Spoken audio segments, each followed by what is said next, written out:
বর্তমান সময়ে 90% হরর ফিল্মই তৈরি হয় কাল্পনিক গল্প অনুসারে। আর আজকে আমরা যে ভৌতিক ঘটনা নিয়ে কথা বলবো, এটা সম্পূর্ণ একটি বাস্তব ঘটনা, যেটা পরবর্তীতে একটি ফিল্ম আকারে মানুষের সামনে তুলে ধরা হয়েছে। তো আজকে ঘটনার নাম হলো অ্যানাবেল ক্রিয়েশন।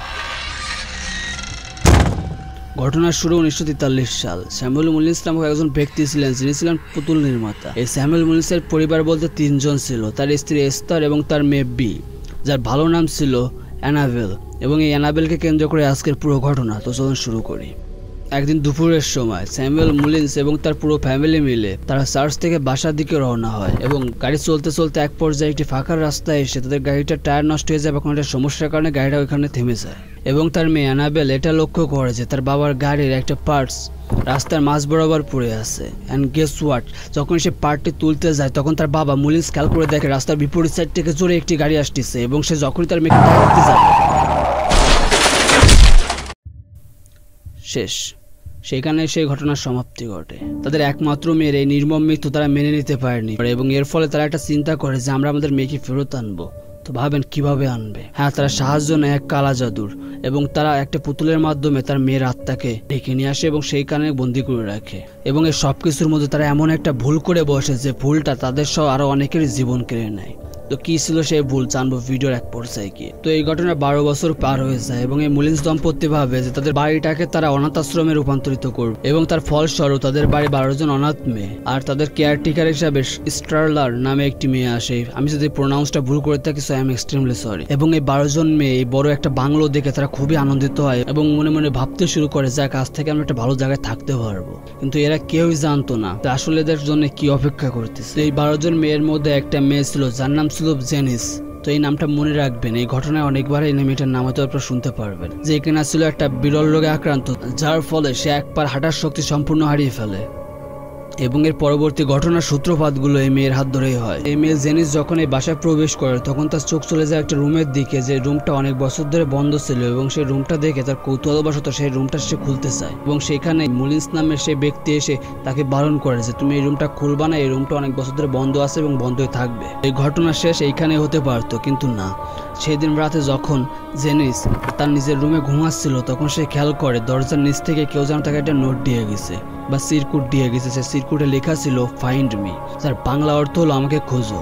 এই নোটটা পেয়ে সে যখন দরজা খুলে বারান্দায় আসে তখন সে আরো একটি নোট পায়, যেখানে লেখা ছিল ইন হেয়ার। এবং গেস হোয়াট, সেই নোটটা সে কোথায় পেয়েছিল? যে রুমের দরজাটা খুলতে মিস্টার মুলিন্স বারণ করেছিল, তো সেই রুমের সামনে এই মেয়েটা সেই চিঠিটা পায়। এবং সে যখন সেখানে প্রবেশ করে তখন সে দেখতে পারে চারিদিকে পুতুলে ঘেরা, এবং তার মধ্যে তার চোখ পড়ে যায় ঠিক কোনায় রাখা একটি পুতুল আলমারির দিকে, এবং যার চাবি ছিল একদম ঠিক পুতুলের আলমারির পাশে। তো সেখান থেকে চাবিটা নিয়ে যখন সে বন্ধ আলমারি খোলে তখন সে দেখতে পারে সে পুতুলটা যেন তার দিকে তাকায় আছে।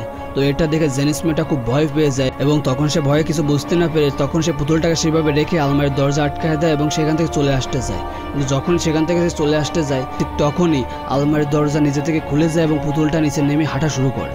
এখন তার দিকে পুতুলের অস্বাভাবিক চাউনি দেখে সে খুব বেশি ভয় পেয়ে যায়। তো সে একটা সাদা চাদর দিয়ে সে পুতুলটাকে ঢেকে রাখে। এবং এই ঘটনা চলতে চলতে জেনিস লক্ষ্য করে জানলা দিয়ে মিস্টার মুলিন্স তাকে দেখে ফেলছে, এবং সে ভয় পেয়ে ওইভাবে রুমের দরজা লাগিয়ে সে নিচের রুমে এসে শুয়ে পড়ে। এখন আপনারা হয়তো ভাবতে পারেন এই ঘটনা শেষ অথবা এখানে হয়ে গেছে, কিন্তু না, আসল ঘটনা শুরু এখান থেকেই হয়।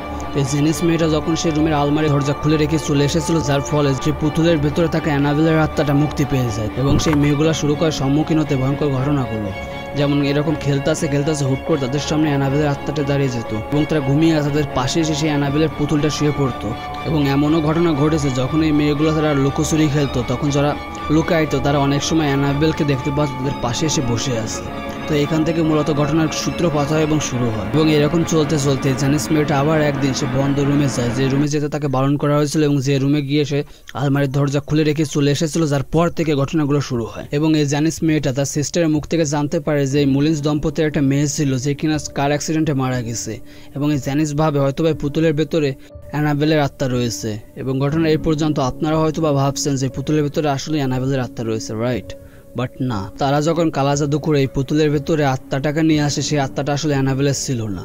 তারা কালা জাদুর মাধ্যমে অ্যানাবেলের আত্মা ভেবে যে আত্মাটাকে আমন্ত্রণ করে, সে ছিল একজন ডেমন বা একজন শয়তানের আত্মা। এবং এই মুলিন্স দম্পতি যখন কালো জাদু করছিল, তারা কালা জাদুর মাধ্যমে এই পুতুলের ভেতর তাদের মেয়ের আত্মা না এনে আনছিল একটি ডেমনের আত্মা, কিন্তু তারা কেউ জানতো না এবং এই ঘটনা চলতে চলতে তারা এক পর্যায়ে গিয়ে এই জিনিসটা জানতে পারে এবং এই জিনিসটা জানার সঙ্গে সঙ্গে মুলিন্স দম্পতি সেই পুতুলটাকে আলমারির ভেতরে বাইবেলের পাতা দিয়ে মুড়িয়ে আটকে রেখে দেয়, যার ফলস্বরূপ ওই আত্মাটা বহু বছর ধরে ওই রুমের ভেতরে আটকা থাকে। কিন্তু জেনিস মেয়েটা গিয়ে সেই আত্মাটাকে মুক্ত করে দেয় এবং যার পর থেকে ঘটনাগুলো শুরু হয়েছে। আবার ঘটনায় আসে তো জেনিস মেয়েটা যখন ওই রুমের ভেতর প্রবেশ করে তখন সে দেখতে পারে ওই পুতুলটা বা ওই ডলটা জানলার পাশে দাঁড়িয়ে কান্না করতেছে। তখন জেনিস মেয়েটা সেই পুতুলটাকে বলে, তুমি কান্না কেন করতেছো, তোমার কি লাগবে তুমি আমাকে বলো, আমি তোমাকে সাহায্য করবো।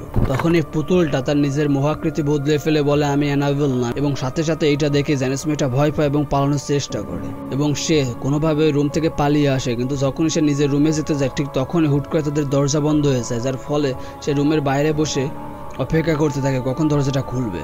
যার ফলে সে দুষ্ট আত্মাটা তাকে উপর থেকে ছুঁড়ে ফেলে দেয় এবং সেখানে পড়ে জেনিস একটু চিৎকার করে অজ্ঞান হয়ে যায়। যার ফলে এই জেনিস মেয়েটা তার দুই পায়ের শক্তি হারিয়ে ফেলে এবং তার একমাত্র সঙ্গী হয়ে যায় হুইল চেয়ার। ঠিক এমন একদিন দুপুরবেলায় জেনিস মেয়েটা যেহেতু পড়ে গিয়ে তার নিজের পায়ে চলার শক্তি হারিয়ে ফেলেছে, তো একদিন দুপুরবেলায় সে তার সিস্টারের সঙ্গে হাঁটাচলা করতেছিল। তো এমন এক সময় হঠাৎ করে দেখে যে উপর থেকে কে একটা পড়েছে। তো সিস্টার তাকে রেখে যখন সেটা জিনিসটা দেখতে যায় তখন ঠিক তার সামনে অ্যানাবেলের আত্মা এসে দাঁড়িয়ে পড়ে।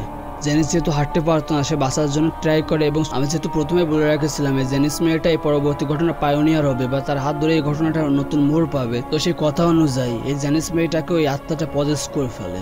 কিন্তু এখানে একটা কথা আছে, আপনারা এখন হয়তো বলতে পারেন যে পজেস করে ফেলে, এখানে তো অনেক ক্লাইম্যাক্স দেখানো আছে মুভি অনুযায়ী যে এখানে পজেস কিভাবে করে এখানে কি কি ঘটে। বাট আমি যেটা বলবো, আমি যে ঘটনা থেকে জানছি, আমি কিন্তু মুভি অ্যাকর্ডিং বলতেছি না, আমি ইন্টারনেট থেকে পাওয়া সত্য ঘটনা অনুসরণ করে সেইভাবে বলতেছি। এবং আপনারা তো জানেন যে একটা মুভিকে একটু বেশি আকর্ষণীয় করতে বা দর্শকের মধ্যে আরও জনপ্রিয় করতে এর ভেতরে ক্লাইম্যাক্স অনেক কিছু ঢোকানো হয়, যার ফলে দর্শকদের মনে আলাদা একটা আতঙ্ক তৈরি করতে পারে। কিন্তু আমি সম্পূর্ণ যে কথাটা বলছি বা সম্পূর্ণ গল্পটা কিন্তু আমি বলতেছি, যেটা আমি ইন্টারনেট থেকে সংগ্রহ করছি এবং সেই অনুযায়ী আমি সম্পূর্ণ স্ট্রাকচার অনুযায়ী আপনাদের সঙ্গে এই গল্পটা বা এই ঘটনাটা রিপ্রেজেন্ট করতেছি। তো চলেন কাহিনীতে যাই। তো এই পুতুলের ভেতরে থাকা ডেমন আত্মাটা কোনো একভাবে জানিসকে পজেস করে ফেলে এবং এই জানিসের দ্বারাই সে পরবর্তীতে সবার উপরে আক্রমণ করা শুরু করে। এই জানিস মেয়েটা যখন পজেস হয় তার প্রথম টার্গেট ছিল তার নিজেরই বান্ধবী। তো সে যখন তার বান্ধবীকে মারতে যায় কোনো এক কায়দায় সে বেঁচে যায় এবং সব ঘটনাগুলো তাদের যে গার্ডিয়ান বা সিস্টার ছিল তাকে গিয়ে খুলে বলে এবং এই সিস্টার পরবর্তীতে গিয়ে মিস্টার মুলিন্সকে সব ঘটনা খুলে বলে। এবং যেহেতু মিস্টার মুলিন্স তাকে দেখছিল ওই রুমের ভেতরে, তখন সে বুঝতে পারে যে হ্যাঁ তার ধারণাই ঠিক। সে কি করবে এটা বুঝতে না পেরে একটা ক্রস নিয়ে সেই রুমের ভেতরে যায়, কিন্তু কোনো লাভ হয়নি। তো এই অশুভ আত্মাটা মিস্টার মুলিন্সকে মেরে ফেলে এবং সে ঘটনার শব্দে বা মিস্টার মুলিন্সের শব্দে যখন সবাই এগিয়ে আসে তখন দেখে যে মিস্টার মুলিন্সের লাশ সেখানে পড়ে আছে। এর মধ্যে পজেস থাকা মেয়েটা সে পুতুলটা হাতে নিয়ে মিসেস মুলিন্সের রুমের দিকে যায় এবং এই মেয়েটার হাতে এই পুতুলটা দেখে মিসেস মুলিন্স অনেক ভয় পায় এবং চিৎকার করতে থাকে। তখন তার রুম থেকে চিৎকার এবং বেলের শব্দ আসে।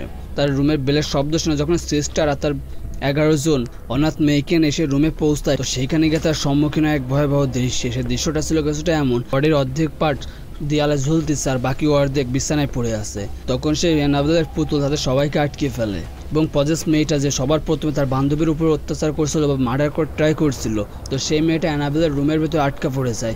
সিস্টার সেইখানে এসে দেখে অ্যানাবেল সেই মেয়েটাকে মারার জন্য ধাক্কাধাক্কি করতেছে এবং জোর করে সে আলমারির ভেতরে ঢোকানোর চেষ্টা করতেছে যে আলমারির ভেতরে পুতুলটা ছিল। এবং সেখানে সিস্টার এসে জোর করে সেই অ্যানাবেলের পুতুল এবং যে মেয়েটাকে অ্যানাবেল পজেস করছে তাদের দুইজনকে আলমারির ভেতরে আটকায় রাখে এবং সেখান থেকে পালানোর চেষ্টা করে এবং পালিয়েও আসে। এবং পালিয়ে এসে তারা যখন তার পুলিশকে ইনফর্ম করে, তো সেইখানে অনেক পুলিশ আসে এবং লাশ দেখে তারা কোনো ক্লুই পায় না যে কিভাবে এরা মার্ডার হলো হ্যান। প্লাস সেখানে অনেক ধর্মগুরু আছে বা চার্চের ফাদারগুলো আসে, যারা এসে সেইখান থেকে সেই অ্যানাবেলের পুতুলটাকে নিয়ে যায়। এরপর থেকে জানা যায় যে মেয়েটাকে পজেস করছিল অ্যানাবেলের আত্মা, তো সেই মেয়েটাকেও নাকি সেখান থেকে রেস্কিউ করে নিয়ে যায় এবং একটি অনাথ আশ্রমে আলাদাভাবে রাখা হয়। এবং তার ঘটনার 2 থেকে 3 বছর পরে সেই মেয়েটাকেও একটি দম্পতি অ্যাডপ্ট করে, যাদের কিনা ছেলে মেয়ে ছিল না, তারা তাকে অ্যাডপ্ট করে। তো অ্যাডাপ্ট করার এক পর্যায়ে গিয়ে তার কাছে যখন তার নাম জিজ্ঞেস করে যে তোমার নাম কি, এবং তখন সে নিজেকে অ্যানাবেল বলে পরিচয় দেয় এবং এখানে ঘটনার সমাপ্তি ঘটে। কিন্তু আসলে ঘটনার সমাপ্তি ঘটে না, এরপরে আরও অনেক সিকুয়েল আছে, যেটা আপনারা যদি চান তাহলে আমি জানাবো বা সেই ঘটনা নিয়ে আমি আরও বিস্তারিত আলোচনা করব। কারণ এই একটি ঘটনা কিন্তু অনেক বড় একটা সিকুয়েল এবং একটি ঘটনা অনুসরণ করে একটা মুভি বানানো হয়েছে। তো বুঝতেই পারছেন আসলে এই ঘটনাটা কত বড় একটা অংশ। তো আপনারা যদি চান তাহলে আমি সেই বাকি অংশগুলো নিয়ে আলোচনা করবো এবং আপনাদেরকে জানার চেষ্টা করব। তো আপনিও যদি এরকম crime documentary, horror related documentary দেখতে চান, so make sure to subscribe my channel. তো দেখা হবে অন্য কোনো দিন অন্য কোনো ভিডিও নিয়ে। সে পর্যন্ত সবাই ভালো থাকুন, সুস্থ থাকুন, মোস্ট ইম্পর্টেন্টলি আমার সঙ্গেই থাকুন।